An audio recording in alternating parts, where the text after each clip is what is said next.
Good time of day, fellow Pokemon gamers. Welcome to a fun new video. Here I challenge myself to see if I can beat Pokemon Sword using only the Kanto starters. But first, some background. When Pokemon Ultra Sun came out, I wanted to give myself a challenge like I gave myself for Pokemon Sun, where I beat the game using only water-type Pokemon, which I was able to do pretty easily. In Ultra Sun, I challenged myself to beat the game using only the Kanto starters, Bulbasaur, Charmander, and Squirtle, nothing else. Obviously, I'd let them evolve, but other than that, no other Pokemon would be allowed in battle. That run went pretty well too, except for the Necrozma, but other than that, my funny little team and I were able to complete the entire main story of the game. After completing Pokemon Shield, I really wanted to play it again but with a challenge this time because, not gonna lie, the game was pretty easy. So I remembered the Ultra Sun run I did, and I decided that that's what I'd do, the Kanto Challenge Run 2. So I bred eggs of the original team to make up my new team, an all-star team comprising of Burp, Chirp, and Squirp. I guess my Charizard has some egg moves to teach since Chirp started off with a wing attack, which was pretty funny. Anyway, on to the rules for this run. All I'm going to be able to use in battle are the Kanto starters, Bulbasaur, Charmander, and Squirtle. I will allow them to evolve, and I'm not putting a limit on being able to use items during battle. Since HMs aren't an issue in Sword and Shield, I don't need to catch any extra Pokemon to use them. The game will make me catch some Pokemon sometimes, but that's fine. I'll just make sure I don't use them and put them in the box as soon as I can. And since the box is accessible from any time in Sword and Shield, that one won't be an issue. Finally, onto the run. From the beginning of the run up to a point, you had to be stuck with your starter Pokemon, I chose Sobble, until you get access to the Pokemon storage box. From there, I transferred the Kanto starters into Pokemon Sword and began using them. All this stuff I did off recording, so forgive me for not showing it, it's basically boring intro stuff anyway. Also, I streamed the first 2 hours of this playthrough on Twitch, so that's why there's going to be text in the corner up there for a bit, but after that I won't be there anymore, I hope you don't mind. So anyway, now onto the run.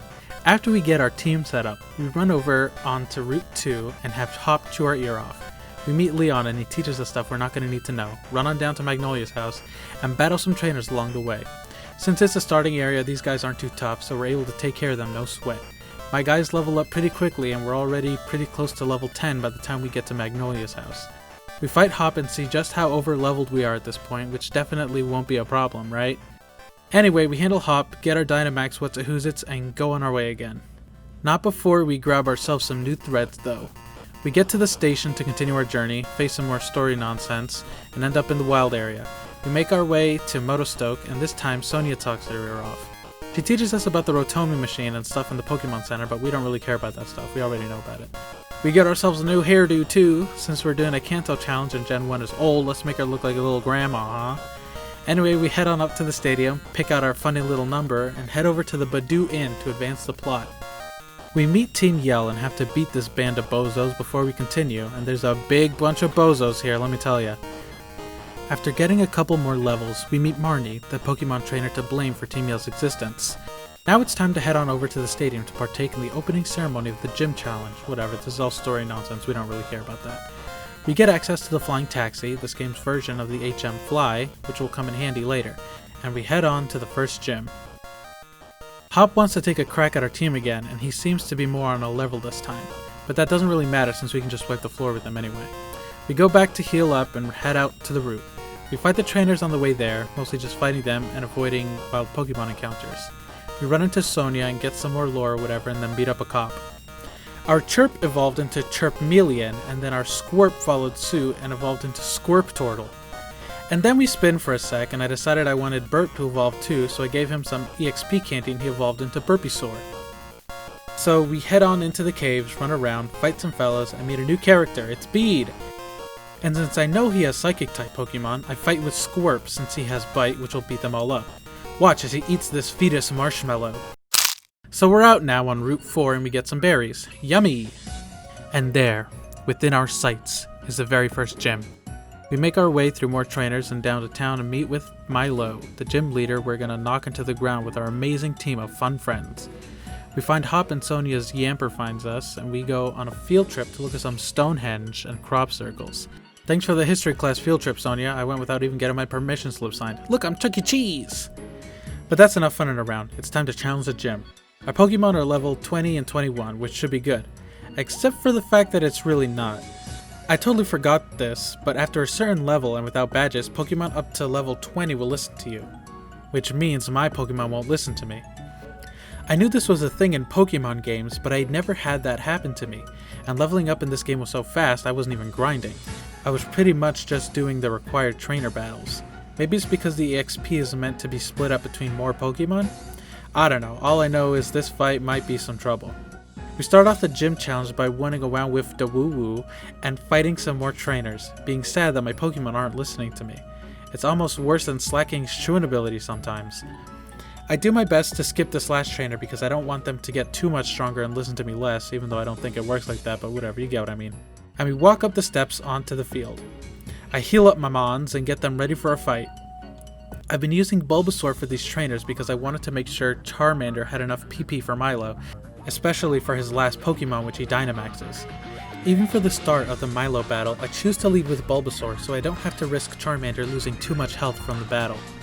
The fact that the Pokemon obedience cap is so close to Milo's Pokemon's levels is especially weird to me because I've always tried to make it a point to level my guys to make sure they're either at or above the gym leader's Pokemon's levels in other games.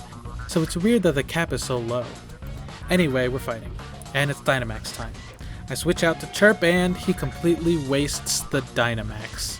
Sure, he's able to withstand Gossifleur's attacks, but even if he wasn't Dynamax, he probably could have taken the hits anyway. After a lot longer than it should have taken, and totally not my fault at all, we finally beat Milo and take the grass badge. Woohoo! Yippee! Now, Pokemon up to level 30 will listen to us, so I need to keep this in mind while I'm working on getting to the next gym. After beating the grass gym, we make our way to Route 5 to go to Mulberry Town or whatever it's called. We fight some trainers along the way and try to keep in mind the fact that we can't level up too much. We find Team Yell causing a ruckus again, bothering a poor doctor or whatever, and teach them not to bother medical professionals ever again. As thanks for helping him out, he gives us a bike that goes super fast! Wow! Hop is waiting for us soon after and challenges us to another battle. He wants to see just what two grass badge holders can do against each other, and I immediately lay a smackdown on his poor Wooloo. We're pretty overleveled at this point, so this battle is nothing but a cakewalk. So finally we reach Mulberry Town and meet Oleana and, not sure who that is. And Bede! Oleana tells us to challenge the water gym and then go meet her and Rose at the restaurant for something. I don't know, I hope they have chicken tenders. We can't go into the gym just yet. We have to take a tiny detour to go find Nessa by the lighthouse. Now we can go and give the gym a go. This is a puzzle challenge which is pretty easy, and once we solve it, it's time to show Nessa what we're made of. I used the same technique in this gym as I did for the last one. Use my Pokemon that's the same type as the gym for all the trainers and the gym leader's first two Pokemon, and then use my super effective type Pokemon to Dynamax against the gym leader's Dynamax Pokemon. And now that they're listening to me, this fight is going by a lot easier and faster. We soak up the water off the floor with our Ivysaur and get our badge. Now it's back to Motostoke to take on the next gym.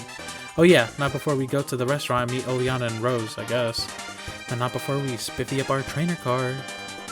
We go in even though those other people are waiting outside like suckers. And see Sonia's here too. Wait a minute, this mystery man is Rose? What the heck? Anyway, they're doing lore talk and telling story and saying plot things, and they go on their own way and I go on mine.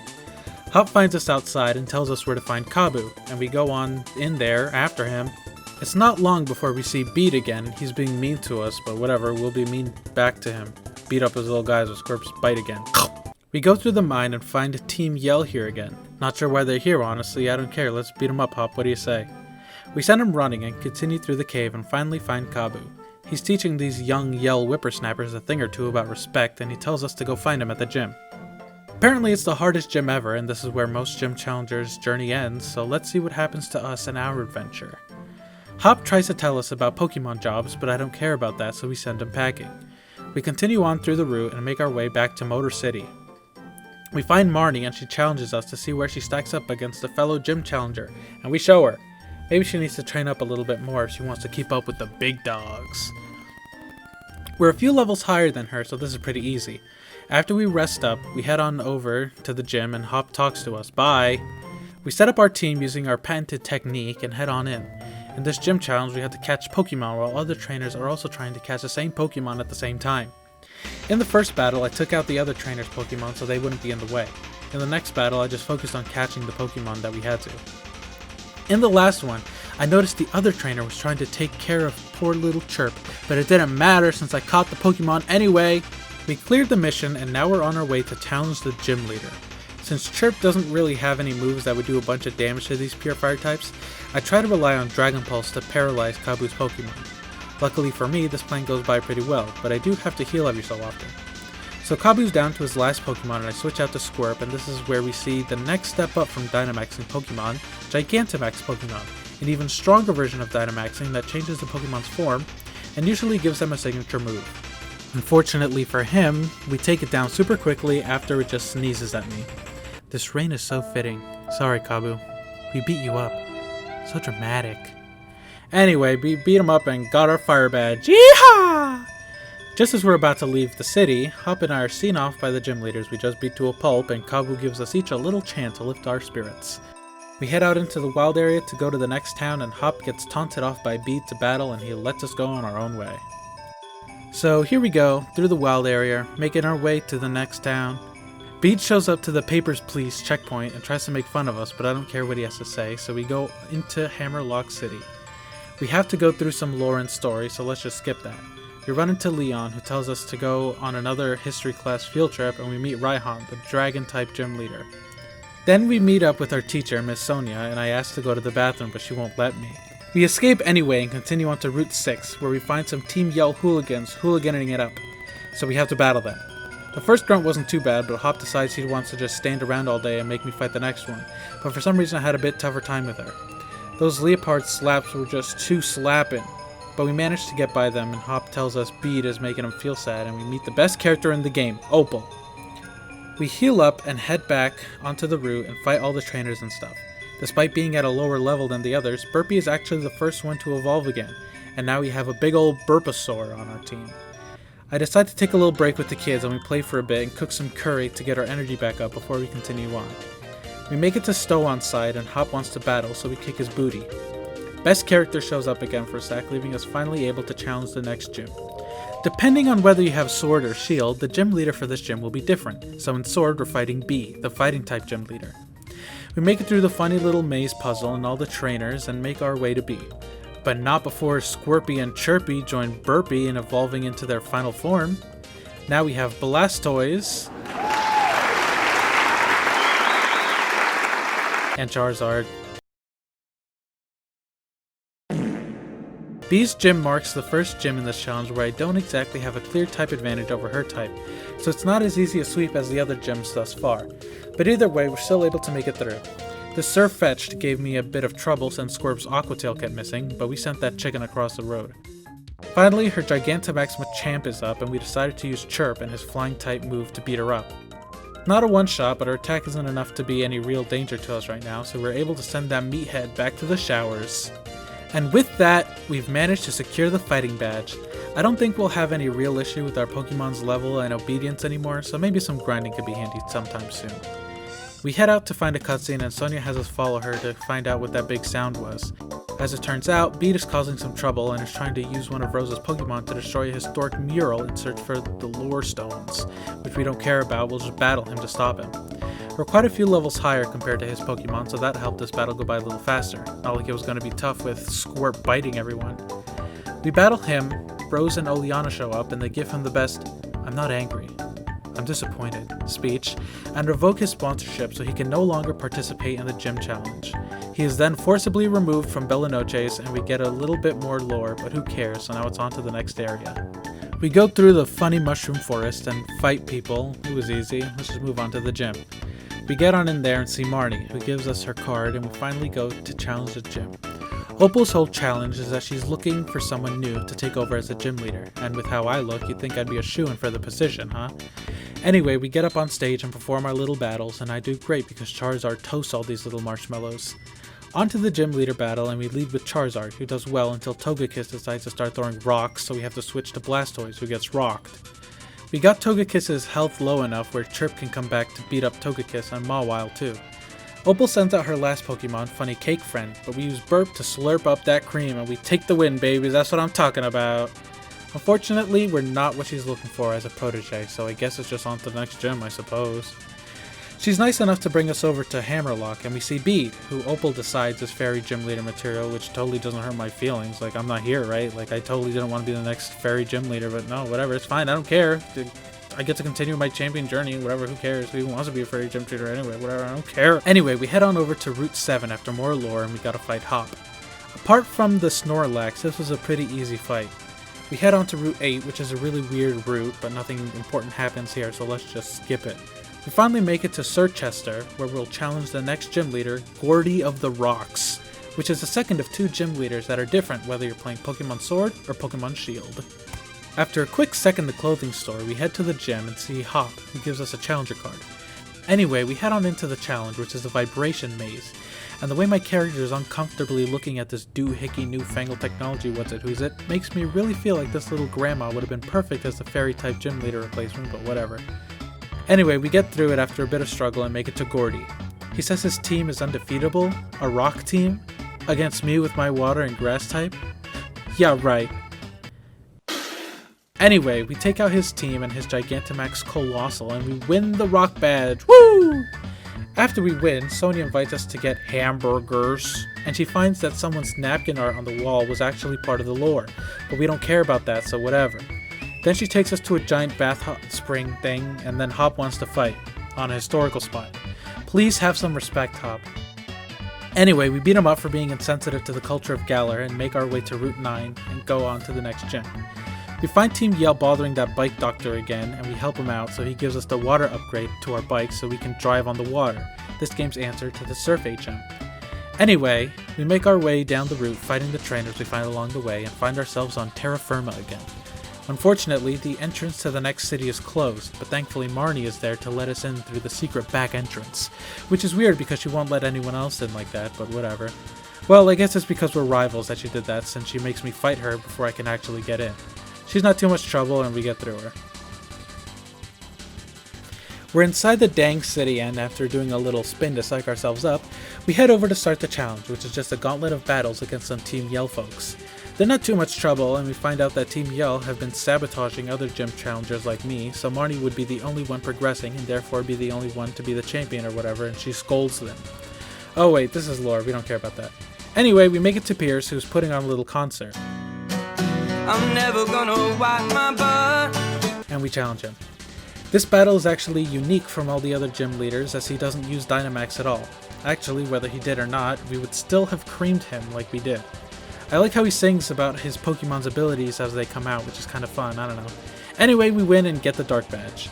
Marnie pops up to do some dialoguing, so let's get on out of here. Looks like there's some commotion going on though, and we see that Leon is here, trying to attend to the issue. We make our way back to Hammerlock, where the big happening is happening and nothing is happening because they didn't want to animate what was going on. I mean, because Leon is such an amazing champion that he took care of the issue already. Okay, great, let's get on with it. We head into the Hammerlock Gym Challenge thing, and it's a gauntlet of 3 double battles, which we're able to take care of thanks to Chirp and Squirp's Dragon Breath and Ice Beam, among other attacks. Finally, we face off against Raihan, which is another set of double battles. Unfortunately, Chirp falls, but we manage to keep it rockin' and rollin' with Squirp and Burp. Raihan finally sends out and Gigantamaxes Duraludon, to which I answer with Dynamaxing Squirp. After a bit of struggle near the end, Chirp manages to dish out the last bit of damage to beat Trogdor, the Dragon Man. We see a little bit more lore with Sonia, but there's no time for that. We gotta take the train to Winden to continue our journey to become the Pokemon Champion. We go through Route 10 on our way there, where nothing interesting happens, just more trainer battles, and we finally make our way to Winden. Finally, the first part of the tournament, let's get it!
Unfortunately, our tournament gets interrupted by some stupid lore, so we gotta go clear that first. Leon got whisked away by Chairman Rose, so we gotta go find him.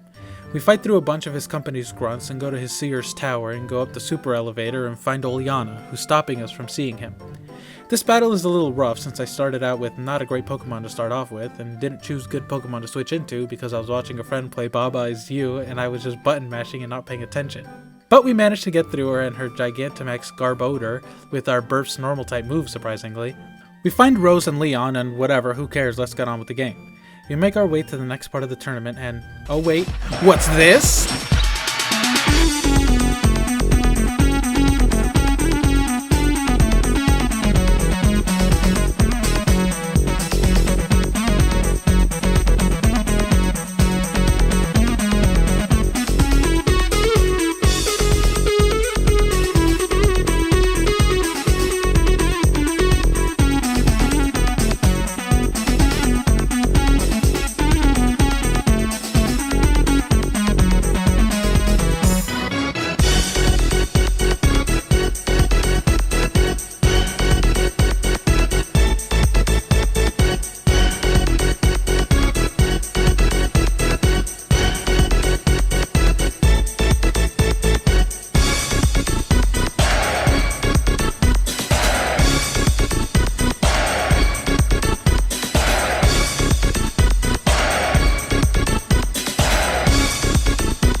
Well, we beat them all up and now it's finally time to face Leon. Oh wait, the cutscene didn't play, but basically Rose is doing something dumb, so we gotta go stop him before we can do the championship match.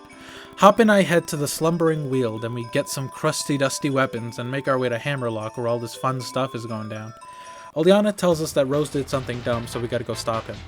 We head down into the energy plant to stop him, and we finally find out that we may be too late to stop him. He talks to us, but we don't care, so we start to stop him. After a chirp-filled battle, we finally stop him. We head up to find Leon playing around with a dragon, and we fight said dragon and beat it up, but then it gets too strong and we can't fight it, but then the legendary dogs show up and we beat it and I catch it. Hooray! With the help of the Paw Patrol, we've saved the day. We wake up after a long sleep or whatever the hell Hop's talking about, and it's finally time to take on Leon. We start off against his Aegislash with Squirt, who can't really do much. We're able to do more with Chirp.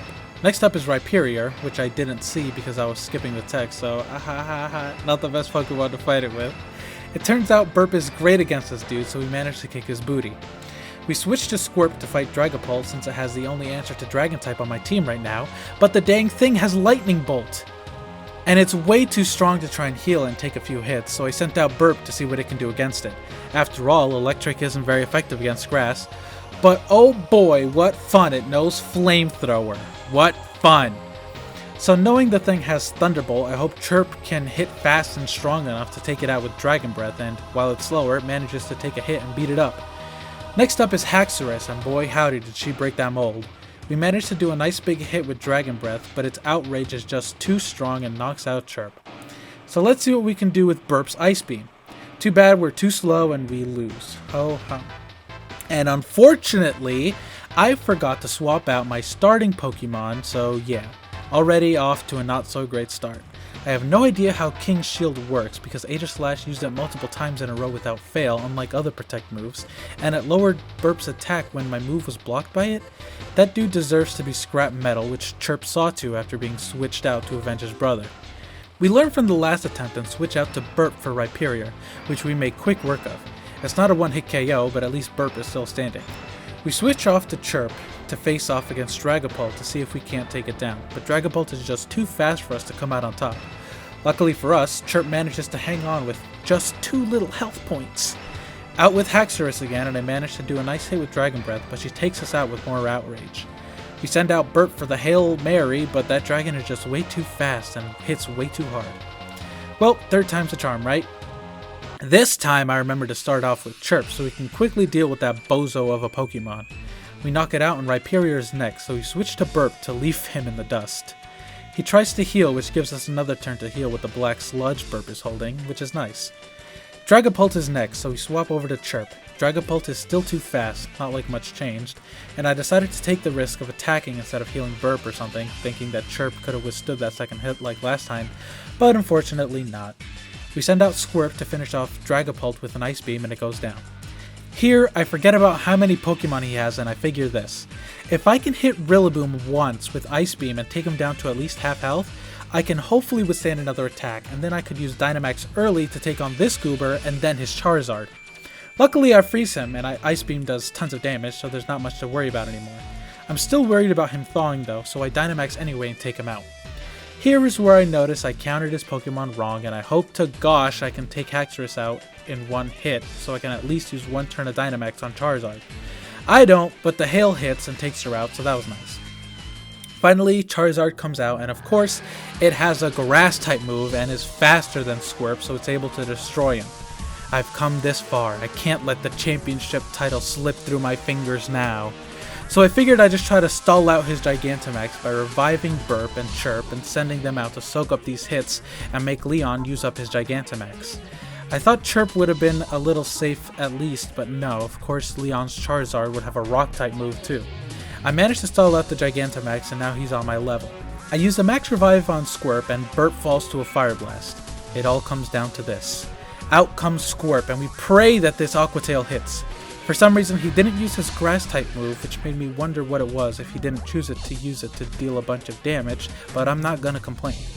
We pray Aqua Tail hits and it does, and with that, our challenge anticlimactically comes to an end.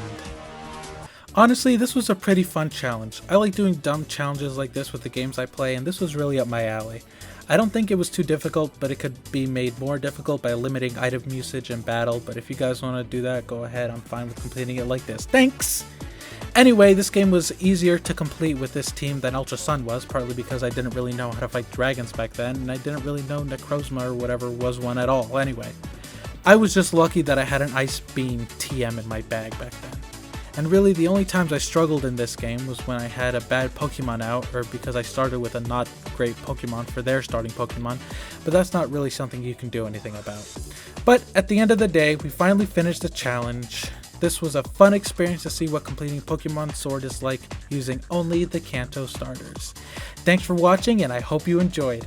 Don't forget to like, favorite, subscribe, comment down there. Did you know that only 3% of my viewers are subscribed to this channel? What are you doing? Make sure you guys are subscribed so that you guys find out exactly the first second that I put out a new video, and make sure you ring that little notification bell icon, because that's what's going to get you guys into the cool kids table. That's what I'm talking about. We're sitting over there right by the corner. We're right close to the snack table, and we can buy all the cookies we want.